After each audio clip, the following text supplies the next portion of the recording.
Good morning, good evening, good afternoon, wherever you are. Welcome aboard to Dreamy Dreamland. I am your griot. Well, this is the last all the other places I've been in. Well, I can. There's still two parking lots, churches I can communicate from, but this place is a little more comfy. Um, but it's interesting. We are in, as Charles Dickens said, the best of times, the worst of times. We're all going to heaven. We're all going the other place. And it's not so much we're going there, we're already there, you know? So I haven't spoken to you guys in a while because you're not doing too well. And um, don't have too much disposable income to fix it.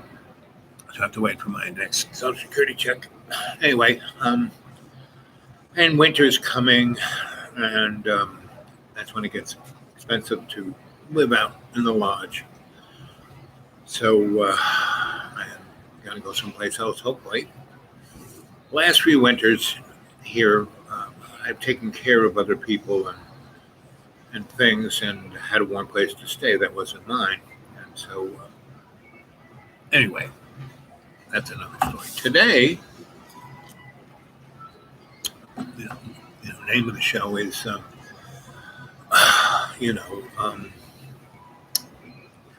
what is the whole front? And it's not so who is she, it's what is she, right? And the what is she is the open heart. She is the open mind, the non-distracted, the non-prejudiced. And prejudice is just an opinion. So I'm going to show you some photos. I was looking for something, and I found this instead. And so this is me. This is the 1980s, 1984 or 82 to 87. So here's Lou and me. There's me. 84. I was like 34 years old in this picture. And there's Lou. And Lou is a really good friend. Known her forever. She's the better part of my good buddy Brian Caswell. This is Halloween.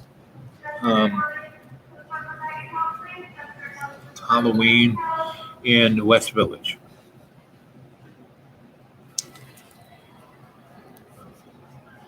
Some more West Village Fall de Loire. And I love New York because there was always something fun like this to do. There's me in front of one of my paintings. There's me with a buddy of mine named Richard Serra, a sculptor. I wired his loft and we became buddies. And we really met in a foundry. I worked in a foundry. And he used to do these gigantic sculptures, a multi-ton. So this is my hangout. This is the lawn in Central Park. And this is where the band shell is. And over here is where Strawberry Fields is. And this is so I had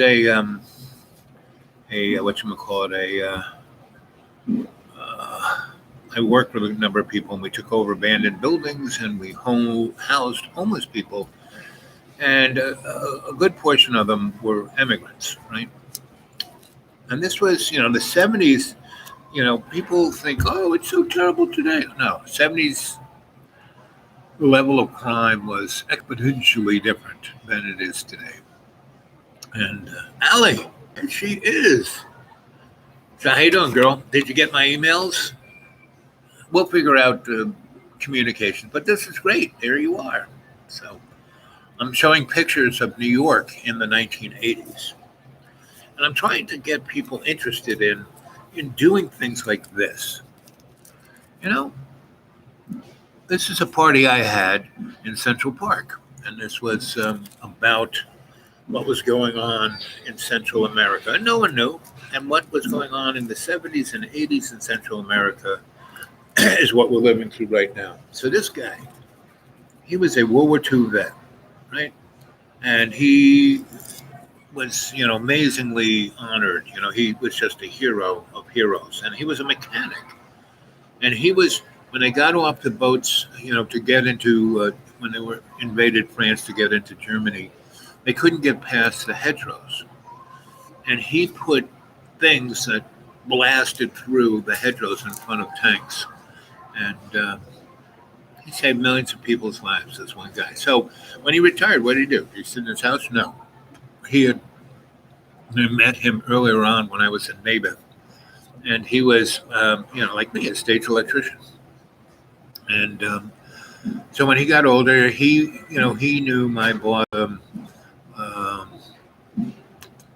Bob Goddard of Joshua Light Show, and so he started a little production company himself when Bob retired. He got his building and a bunch of his stuff, and all he did was concerts for environmental things, anti-nuclear things, anti-war things, and he was always the go-to guy. So when we did some really big concerts in New York and Washington, D.C., he and I and a few other people did the lights and the sound and the stage. And he never got paid, like I never got paid, but boy, it was fun, right? And so this is the Shoreham Nuclear Power Plant. He helped, we did these right on the beach. There's the Long Island Sound. And we were proving that, they put a nuclear power plant right in the middle of Long Island, and there was 250,000 people to the east who couldn't get off, right? So there's Esther Pank. She was the grandma who started it all. She fought local all by herself. And then here's the next generation. And so that's what I did in the 80s, was anti-war, anti-nuclear weapons, anti-nuclear power. So this is quite interesting. So we're going to do civil disobedience in front of the nuclear power plant, Shoreham, Long Island, right? So I went to the Suffolk and Nassau County Police, and I said, so this is what we're going to do, and I want to train you how, as police officers, how to respond to this, right? So see this piece of fence, my wife's brother had a fencing business, and he gave a couple of chunks that we could roll around, and we showed that we were going to, chain ourselves to the fence of the plant, and so these guys, we trained them how to do it. And we had 100 people who were going to do that, right? And they were in cells, and the police knew them, and we made the police part of the cells.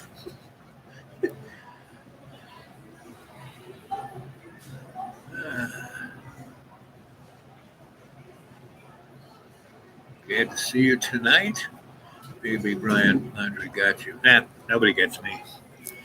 So we trained the police, and because we went to the police and said, listen, if, and this is what we used to do. We used to block traffic for just a little while so people would get to see what it would be like if they had to get off of Long Island. There's only 3 highways to get out of Long Island, get off of Long Island. To get 6 million people, 12 lanes of road when there's big mushroom clouds right behind you. So anyway, we went to the police, and I took the guy, Dr. Galt. So here we are, we're training, what to do, how, here we are going to be. And we just tied ourselves to the chain link fence with ribbons. We didn't make them unbolt us. And they would take the amount of time it would take to unbolt us from a chain link fence. So we just tied ourselves with ribbons. And then they would take us, we had the judge right there in a little trailer, and he would give them a ticket, like, parking ticket. And we worked this all out before, right? So nobody got shot, nobody got angry. And so every weekend we had what we called the Long Island Life Community. And there were people who were standing in front of the plant 24/7, 365 for 3 years. But every Friday and Saturday, we'd have a party. Right? We'd have lectures, and we'd show how to do it. And there's my first wife, Donna Ann, and there's her second husband somewhere there, and there's one of her girlfriends. Right? So Donna and I, we stayed buds even after. So here we are. We're doing this down in Wall Street because it always is about money. So we just stuffed as many people into Wall Street as we could, and we had them all doing art. And I had wrote grants to the National Endowment of the Arts, and they paid us to do, civil disobedience in front of Wall Street. And we had, there's our lawyer, who was one of Ralph Nader's lawyers, and he didn't like to talk, but he was always there making sure that everything was right.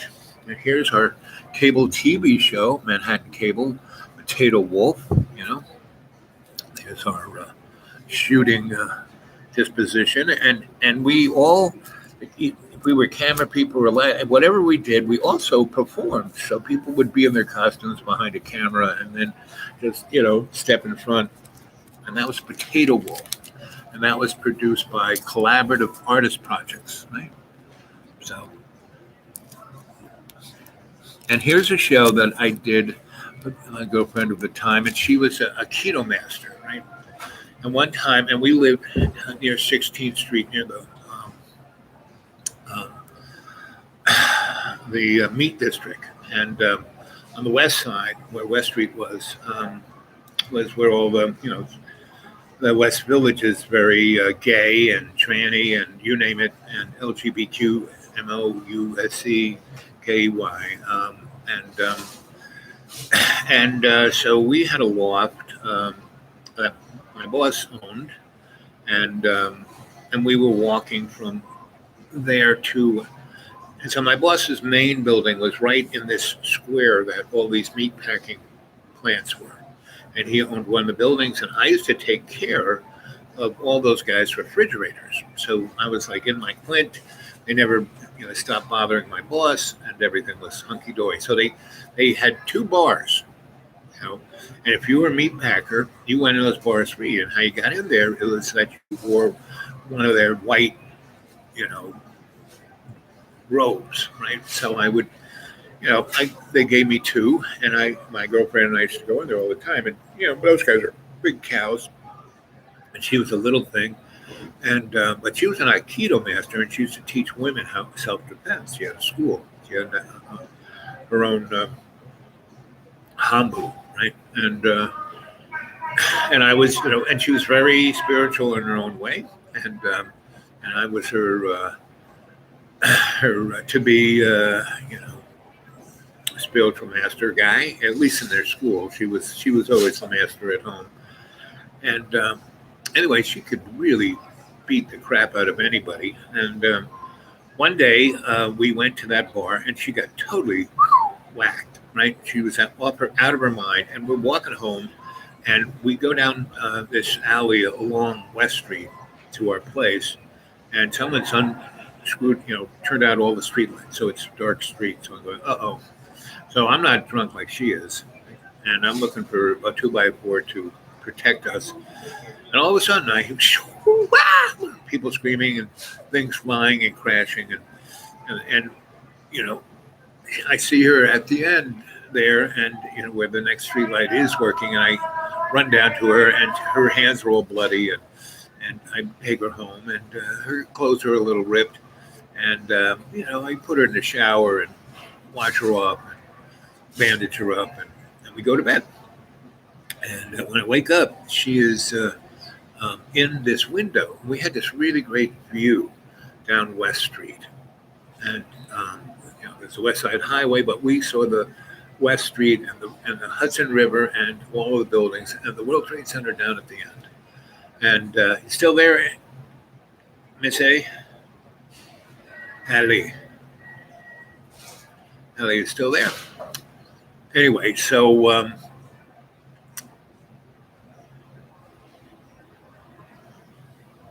I looked at her, and she's in the window, and she's just in her undies and her brassiere. Yep, still here. And she and her undies and her brassiere are kind of a cave. She looks like a cave woman, right? They're like leopard skin, and even though she's kind of short, she's very shapely and really fit. I mean, she was like, she came from the military. She was just, she could kill you 20 different ways. Anyway, she's looking at her hands and her arms, and she goes, "What happened last night?" And I said, "Well, I think you probably killed a few people. We were walking home and we were attacked, and I was going to protect you, but you went into assassin mode, and I didn't see anything. But when I got to the other end of the alley, your hands were all smushed up and covered in blood. So I took you home and hosed you off and put you to bed. And here you are." Anyway, so she's standing in the light, and there's this from our loft window. That's like the picture of downtown and the World Trade Center, and I got this brilliant idea. I said, "How would you like?" I was producing this TV show with 9 other people. It wasn't just me. It was a bunch of us doing the video stuff. And I said, and there's Mindy. She was one of the producers. She's a sweetie. And so these guys are all lined up. We had this TV show called Cave Girls where she would challenge any man who wanted, and she'd just be in her cave undies, barefoot. And we had wrestling mats. And guys had to kick in $10 to do it, and then sign a waiver, a release form that A, it was going to be on TV, and B, if they died or broke something, it's their fault. So, I had my lawyers draw it up, and so they signed it, gave us $10, and the $10 just kept going in the pot. Whoever could beat her up could get the $10. Otherwise, she got all the money, and then she took us out to drink. So that was one of the most popular things we did, and we did that for about 2 years. I did that show. That show was on longer than that, but we had many. I had a show called Tesla Speaks, and we had a ton of. There were 9 producers. We had 9 different shows, or we always did something different. But we had 3 things. I had things that were there for a while. Like Cave Girls was very popular. I think we did 8 of those shows. And Tesla Speaks, that was pretty popular. I think we did 4 or 5. And I had a commentary show, right, where I put a suit on and, chroma key in the back, and would bring politicians, all kinds of people and artists to talk about what was going on in the day. And so all of these things, I mean, we were just doing tremendous amounts of things, right? And here's more TV. So we're doing TV. We were doing housing. I had an art gallery, right? And I also had a nightclub, right? Here it is. It was off of Chambers Street downtown, called the Raccoon Lodge, right? And it was an old about, and when we broke into that place, it was, had raccoons in it. And we were like, in New York City, raccoons? It's just big rats. And so there's me in my mid-30s. And here's the art gallery called, I had a lot of different art galleries, but this one was called the Sixth Sense Gallery. And Louis Tropia, here is my Irish sweetie, Kaylee. And there she is there. She liked the bathtub. I was her, her pool boy, right? And she loved painting herself. I mean, she would stand in front of a mirror naked and then paint paintings, right? Here's a little. I did these things. They were called installations. I used to get paid for them. Here's Alan. He's a big time scholar. This guy is a Russian poet. He's asleep. This is at one of our potluck dinners. And here's another famous Russian. And this is Mitch Korber's better half. She was one of our producers. And there's Joseph. And he was a producer at ABC. He did Nightline. But he loved doing art shows. They were loads of fun. Here's Mindy again. And this is at one of our production meetings. And this is Mindy being angry, right? See how she has her hands? She's like, you know, she was being a little tested. But she was great. We had a long time. See, a lot of people, this was one of the things, whenever, you know, we would, and so we're artists, and so we're volatile, and I got them all to like channel their anger into whenever you saw someone doing this, everyone knew they were either upset or wanted to be heard or something was wrong, right? So it was all about body language. So here's a show we did, and I got all these really pretty famous. There's Marilyn Minter, and there's a whole bunch of Kiki Smith, and a whole bunch of pretty, really famous artists now. Then they were kind of known, but they were up and coming. And so we were doing the Golden Fleece, Homer's The Iliad, but after the nuclear exchange. And so this is like everyone being kind of morphed into something else by the nuclear explosion. And so this is Beatrice. I used to call her Betty Boop because she just loved Betty Boop. She had Betty Boop everything. But she's a lawyer, this girl. And she was one of our lawyers. And she was one of the people who went to the Supreme Court and ate Chase Manhattan's lunch. These three women, And let's see. Here is our Swami Mommy. She was German, very German, and and here is again the West Village, and Halloween. It's a buddy of mine. I used to build exotic men's clubs and for the mob, but see, in those kind of clubs, they're either owned it's like a mom and pop store and then pretty sleazy mobsters. And so those are the guys I work for. So there were a lot of women who danced, and they did all kinds of things. I mean, they were moms and lawyers and criminals. And here's a girlfriend of mine I had for many years, and she was a stand-up comedian.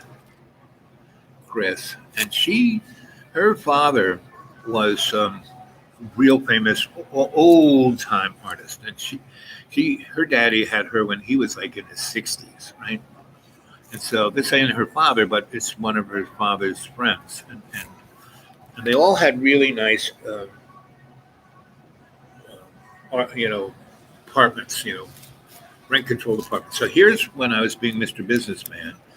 And this is a farm I bought, and these were old houses that were from, revolutionary times, Civil War times, and some firebug was burning them down.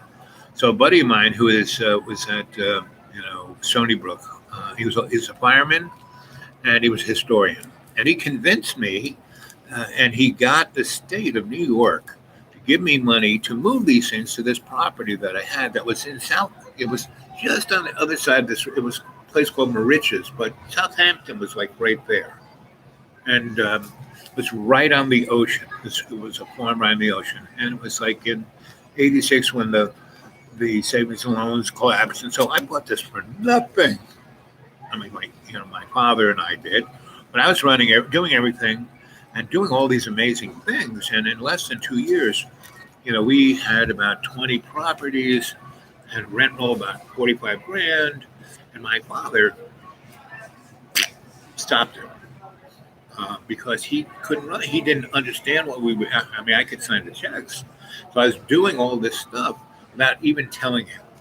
And our lawyer knew about it. And our lawyer just goes, "Your son's doing a great job."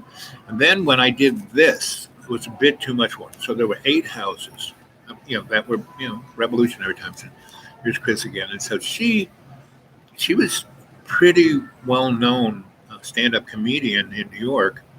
And then she got into production and films and got on the other side of the camera. And she kind of got into that through us doing Potato Wolf. But she and we had a great relationship because she had so many rich boyfriends that, but I was her man. She goes, "You're my man." So she was always we were always with each other, and we just couldn't keep our hands off each other wherever we were. So that was fun. It's great to have that kind of connection and not have your ego involved. And here is a pretty famous artist, if I could remember his name. Uh, let's see. Again, here is these guys were some of the guys who became Devo, right? So we were everything kind of club. Raccoon Lounge, blues, punk, because my buddy Lawrence. Um, so here, and when I was out in Long Island, I worked in a carnival. I just kind of strolled into that job because I knew the inspector, and I was eating breakfast at this place, and he was yelling at this guy, and the guy had this carnival, and the man who was their mechanic died. So the people who were putting stuff up, please. Anyway, so I saw the inspector who I knew, and he was like my Dutch uncle, and because everything I ever did in that county was beyond spec, especially my electric work, and so he was like, "Oh, he did it? No problem. I don't even have to go and inspect it." So that got me a lot of work, that kind of reputation. So anyway, I saw them arguing because these machines can kill you, these rides. And they were really ancient things, and I worked on ancient things. And so here's the whip. And, that thing whips you around at like 20 G's. So if you don't have it, and it's like, 40 years old, World War II vintage technology. And, if one bolt isn't in the right place, that car goes flying off, So that's what the inspector. I said, Bob, let me talk to this guy. Talked to the guy, and I said, so and he told me all. I said, well, I had this guy who could do everything, and he just died, and my, roustabouts are like not worth, just please. And so I said, okay. So how much can you spare? Because I had some time, meaning I wasn't doing anything. Everything I was doing was like rolling along very fine, didn't need me. And I said, so, where are we going to go? And how much, why don't I work for you for, let's say, a month or two, right? Until what happens when it gets cold? Because it was like the height of his thing was like end of August. So, from that point until November, he was busy. I said, well, I'm just going to do things here in Long Island. And then we head south. I said, okay. How much can you pay me a week? And he said, well, how much do you need a week? And I kind of looked at how big it was, how many people were there. And I was going, so how many, when this thing works, he said, we are always packed. I said, okay, 1,000 a week. I'll make everything safe. I'll always get you through the inspections. You'll never have a problem. I said, okay. And I said, so where I'm staying? And he walked me over to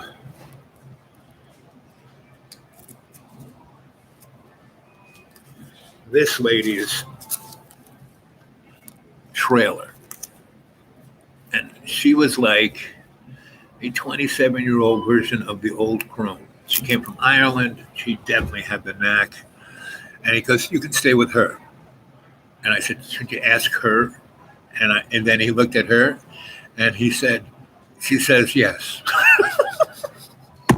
So little did I know. So that's what these guys, your connection is unstable. Please wait while we try to reconnect. Am I still here? Am I still here? Allie, are you still here?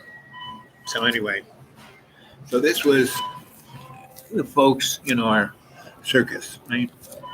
And whenever we pulled into a town, we would just, do a pop-up, and we would, entertain people in the street, musicians, right? And she was a great dancer, but she could read you look like a book. So she taught me a lot about reading palms and tea leaves and all the above. She definitely had the knack.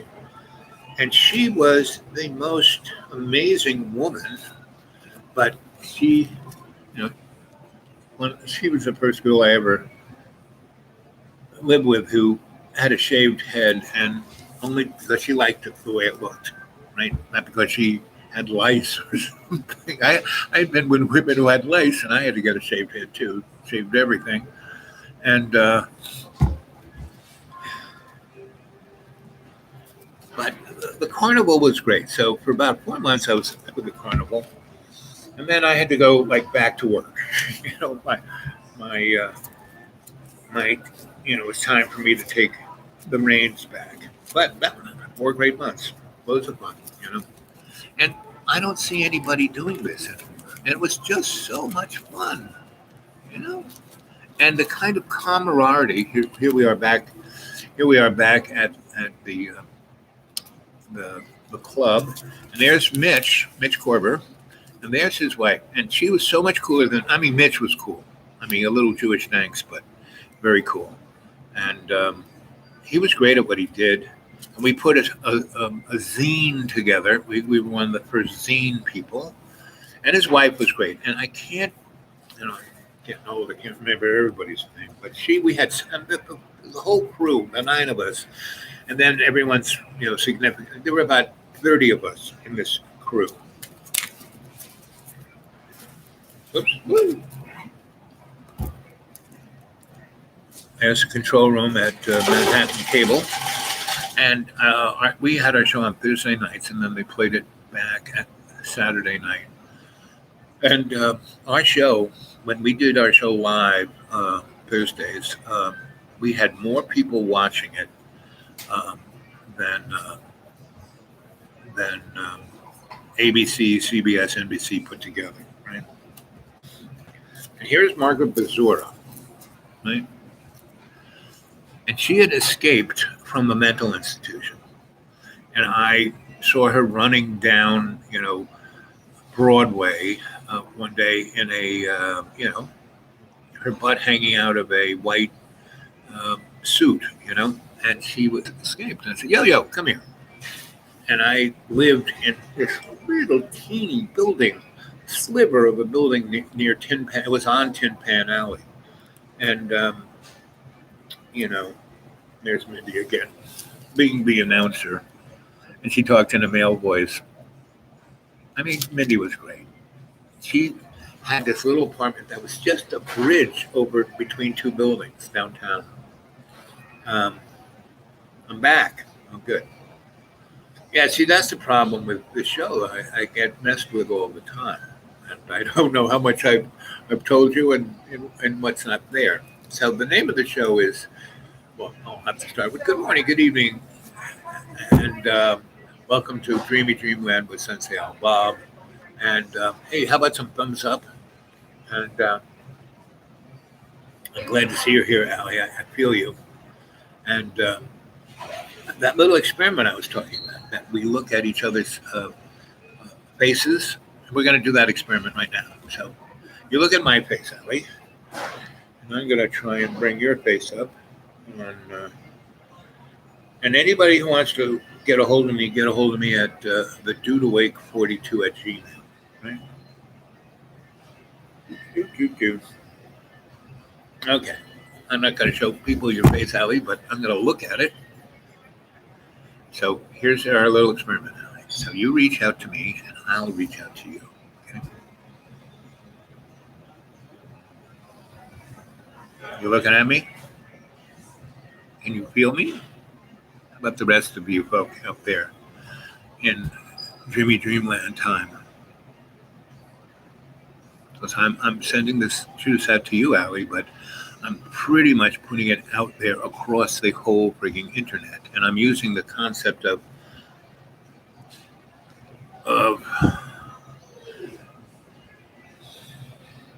conscious intent I am. Conscious intent I am. Conscious intent I am. Om.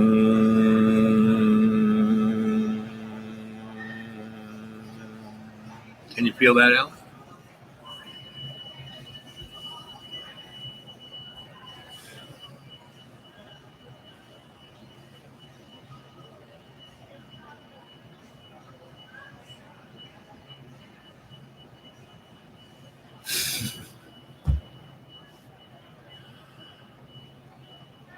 So you got it.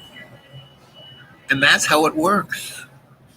You know, people go, oh, I want to learn how to. No, it's conscious intent. I am. My conscious intent, I am, is on you right this minute. Pretty much a lot of the time I'm thinking of you.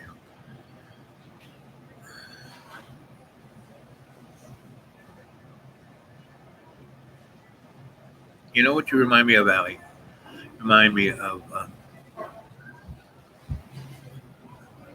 not so, well, Sophia Loren, yes, but the painting that Da Vinci did of the woman who's smiling, you know, that you got that smile down. You got that smile down. Yep. Conscious intent I am. Conscious intent I am. Conscious intent I am. Conscious intent I am. Conscious intent I am. Okay? So anyway, Mona Lisa, that's the one. That's what you are. You're my Mona Lisa. So that's what I want to do. I want to get a crew together and take it on the road. Like, you know, Allen Ginsberg did.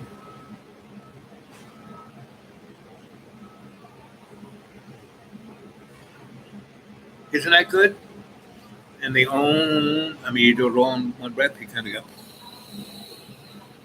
conscious aware I am, conscious aware I am, conscious aware I am. Om.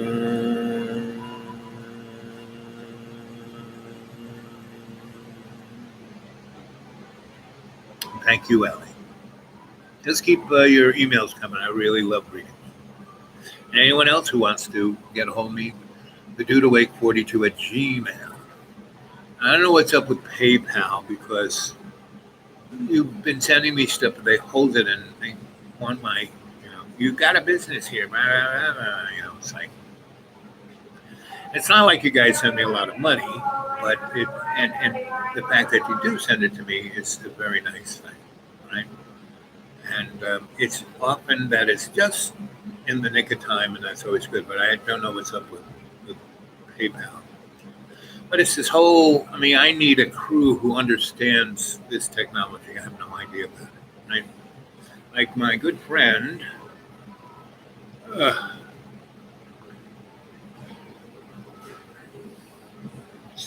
good friend,